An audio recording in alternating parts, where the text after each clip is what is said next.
Bonjour à tous, aujourd'hui on se retrouve pour une nouvelle vidéo et aujourd'hui les bons plans de la semaine 33. Je vous propose que ça commence tout de suite après l'intro.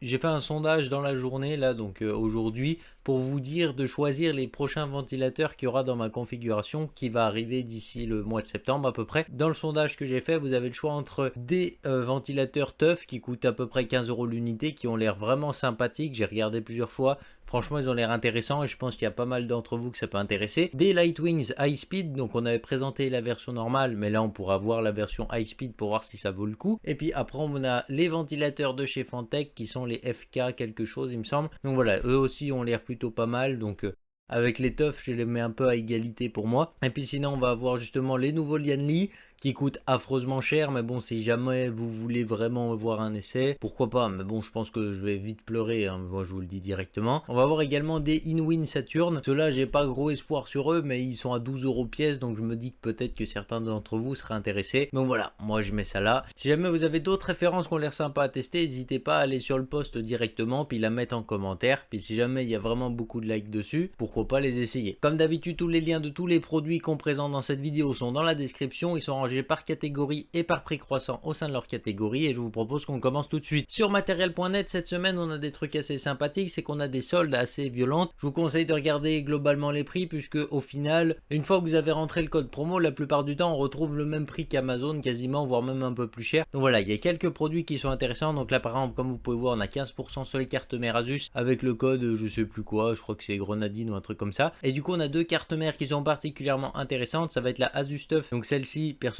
ça vous la fait à 135 €. Je trouve que c'est plutôt pas mal. Bon, il y a un peu de livraison, mais 135 € pour cette carte, ça va, c'est plutôt raisonnable. En ce moment, elle a 150 balles. Donc celui qui la veut, 130 balles, vous avez vraiment une carte mère. On se le dit direct, cette carte mère vaut le coup, donc pourquoi pas. On retrouve également la ROG A en B550 qui elle descend autour de 150 €. Et à ce prix-là, encore une fois, c'est une excellente carte mère, donc pourquoi pas également. Voilà. Après, vous avez également des soldes ici sur les périphériques de chez Logitech, donc je vous conseille de regarder. Encore une fois, méfiez-vous parce que la plupart du temps, le prix final après le code promo, c'est pas forcément une solde de ouf, parce que sur Amazon vous avez le même prix. Et puis sinon vous allez avoir également ça sur des boîtiers Fractal Design. Là par contre ça vaut le coup dans la plupart des cas, que les boîtiers Fractal ont quand même une cote assez haute, on va dire. Et franchement il y a des trucs assez sympas. Moi je trouve que les torrents ils sont beaux. Je pense que pour celui qui veut se faire une petite config assez sympa avec pas mal de refroidissement, ça peut faire vraiment l'affaire. Et puis sinon on va voir aussi les périphériques Corsair. Encore une fois on fait attention au prix parce que ça vaut pas forcément tout le temps le coup. Maintenant on continue ici avec les processeurs, et vous allez voir cette semaine on n'a pas forcément des dingueries, mais je trouve que c'est plutôt pas mal d'y penser. Alors on a le i3 12100F qui fait une petite baisse de prix parce qu'en ce moment il est vraiment hors de prix. On le retrouve ici autour de 117 € et la plupart du temps il est vraiment cher sa mère, hein. Là c'est en ce moment les prix c'est assez affreux parce qu'avec la rentrée des classes ça commence à réaugmenter, et là du coup on se retrouve avec ce processeur des fois à 130 140 €. C'est juste abusé. Donc là je l'ai vu à 117 €. Je me suis dit que s'il y en avait qui le cherchaient en ce moment, un petit peu meilleur en multitâche mais vraiment moins bon de ouf dans les jeux, là il n'y a pas de doute à avoir, c'est le Ryzen 5 3600. Il commence à dater un petit peu, mais là on le retrouve autour de 120 balles. C'est pas si mal pour ce processeur, je tiens à préciser qu'il est encore très polyvalent.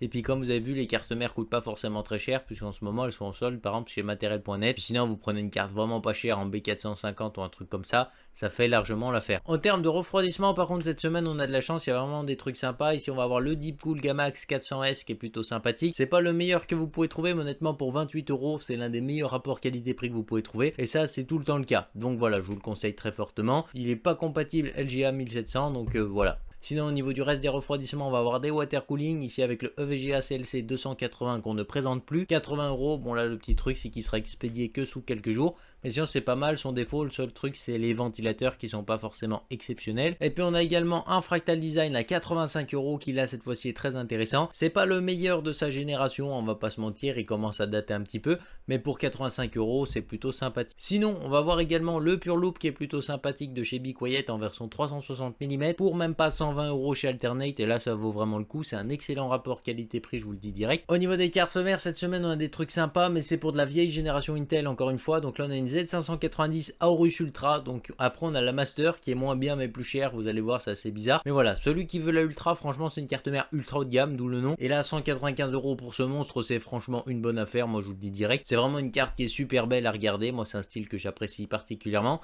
et en plus de ça elle a vraiment tout ce qu'il faut pour avoir un PC vraiment énervé, là tu peux me croire. Et puis si jamais vous avez la Master qui est relativement similaire mais avec quelques options un peu moins poussées, qui coûte un peu plus cher en ce moment, mais à 237 euros. Encore une fois, je trouve que c'est une gamme qui a rien à faire dans ces prix là normalement, donc autant en profiter. Là, je vous le dis direct. On poursuit directement avec les cartes graphiques. On a deux cartes graphiques intéressantes. Elles sont pas vraiment en solde, mais je trouve que les prix restent corrects, donc je vous les mets. C'est les RX 1700 tout court qui sont vraiment très intéressantes. 400 euros pour ce modèle Saphir chez Rue du Commerce. Il y a vraiment rien à dire, c'est du tout bon ici. Voilà, que dire de plus. Et puis on retrouve également au même prix un autre modèle avec 3 jeux offerts chez Top Achat. Donc là, on va pas se mentir que c'est quand même un bon coup. Les 3 jeux sont plutôt pas mal en plus de ça. Et là, c'est un modèle de chez Power Color qui malheureusement sera pas aussi fou que le Saphir qu'on a vu juste avant. Pour ceux qui veulent du stockage, cette semaine on a un truc plutôt pas mal, c'est le M.2 de chez Samsung, le fameux 970 Evo qui est plutôt sympathique en version plus, donc il a des débits un petit peu meilleurs. 170 euros les 2 Tera, c'est une légère baisse de prix, d'habitude c'est plutôt autour de 200, donc on va profiter de tout ça parce que c'est vraiment pas mal. On poursuit ici avec un boîtier qui est vraiment super cool, là vraiment j'ai été surpris de le voir. Celui-là c'est chez Grobil. On va retrouver le Be Quiet Pure Base 500 FX qui est le nouveau sorti de la gamme, avec des Lightwings directement intégrés pour seulement 119 euros au lieu de 150 balles, donc là je vais pas vous mentir que c'est vraiment un bon coup, n'hésitez pas à y aller. Au niveau des alimentations, j'ai trouvé celle-ci qui, ça vous l'a fait environ 45 euros, c'est 39 livres sterling, donc c'est pas la meilleure des alimentations, mais je me suis renseigné quand même sur 2-3 revues, ça a pas l'air d'être une catastrophe non plus, donc honnêtement je pense que c'est pas mal. Les seuls défauts qui sortent, c'est que le 3,3 volts est pas forcément super stable, normalement ça a l'air d'être une conception assez robuste, donc voilà, je tiens à préciser que c'est pas forcément la meilleure, mais pour 45 euros vous avez une 80 plus Gold, 650 watts et en semi-modulaire, donc on va dire que globalement même niveau protection elle est pas trop mal, donc on va dire que faire mieux là ça me paraît un petit peu compliqué. Sinon on va enchaîner ici avec les PC portables. Au niveau des PC portables vous allez voir on a des trucs assez sympas. On commence ici avec le HP en 15 pouces qui est plutôt cool.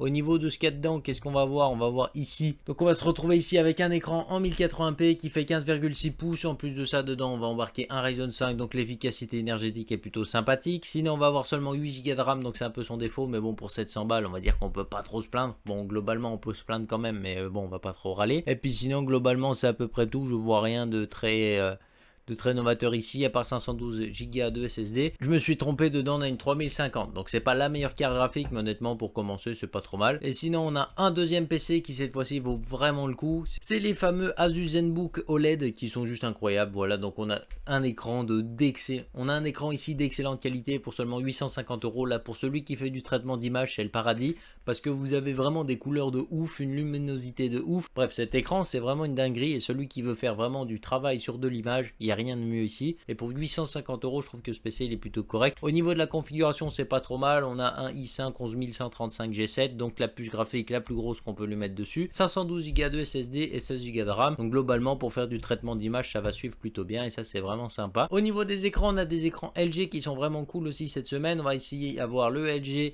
Ultra Gear avec une dalle IPS en 24 pouces, c'est du 1080p. Et puis la dalle, elle va être entraînée à 144 Hz, donc c'est pas mal. On va avoir justement le FreeSync Premium, et je sais pas s'il est compatible G-Sync, mais globalement c'est quand même un écran sympathique, surtout pour 142 euros. Sinon pour 170 euros, on va avoir à peu près la même version en 27 pouces, cette fois-ci avec le G-Sync d'inclus, et il est HDR10, donc les couleurs sont codées en 10 bits. Sinon au niveau de la luminosité, on est sur du 350 nits, donc c'est pas forcément foufou, mais on va dire que ça dépanne déjà pas mal. Ça commence déjà à décaper pas mal, et puis ça vous permettra d'avoir d'assez belles couleurs. Le tout est encore une fois cadencé à 144 Hz, et puis je trouve que l'écran est pas mal. Les deux n'ont pas de pli ergonomique, donc je tiens à le préciser directement. En revanche, on va voir ici un ViewSonic qui est vraiment un très très bon coup. Pour seulement 220 euros, vous avez vraiment un écran de ouf, parce qu'il a vraiment toutes les options d'ergonomie possibles et imaginables, donc ça c'est sympa. C'est un écran 2K en plus de ça, enfin 2K 1440p, hein, vous avez compris, c'est un abus de langage, on va dire ça comme ça. On est quand même sur une dalle IPS de 144 Hz en HDR10 ici, donc c'est plutôt pas mal également. Et puis on finit ici avec un écran de fou malade, donc là c'est vraiment un super écran de chez Asus avec une dalle IPS, c'est du 165 Hz avec toutes les options possibles et imaginables, on va pas se mentir, c'est du HDR10, on va avoir le G-Sync d'intégrer. Bref, cet écran c'est une dinguerie, et il a moins 100 euros par rapport à d'habitude à peu près, donc voilà, pourquoi pas sauter dessus. Enfin 100 euros, moins 60 euros, parce qu'en général il tourne autour de 350-360 euros. Et on va poursuivre ici avec des téléphones, et vous allez voir qu'on a des trucs vraiment sympas aussi cette semaine. Déjà on retrouve le OnePlus Nord CE2 qu'on avait vu il n'y a pas si longtemps que ça, mais il était un peu plus cher, et là on le retrouve à 220 euros avec quelques frais de port sur Amazon Italie, mais honnêtement c'est un excellent téléphone pour pas très cher. Là franchement, celui qui veut un téléphone neuf, voilà, c'est vraiment un bon téléphone ici avec 128 Go de stockage en plus de ça, c'est vraiment cool.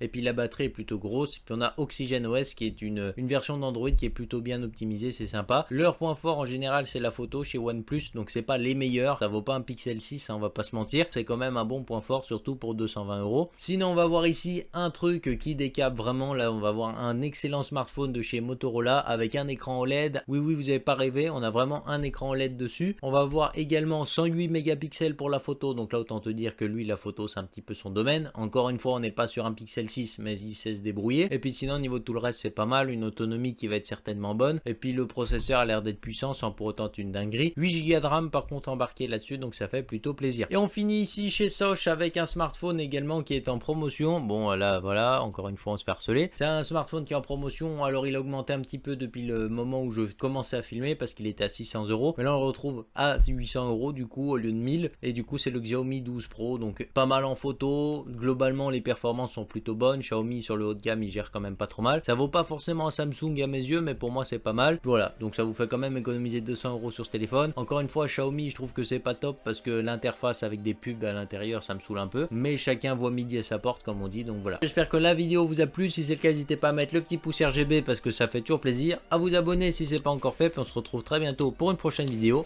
Bye les gens.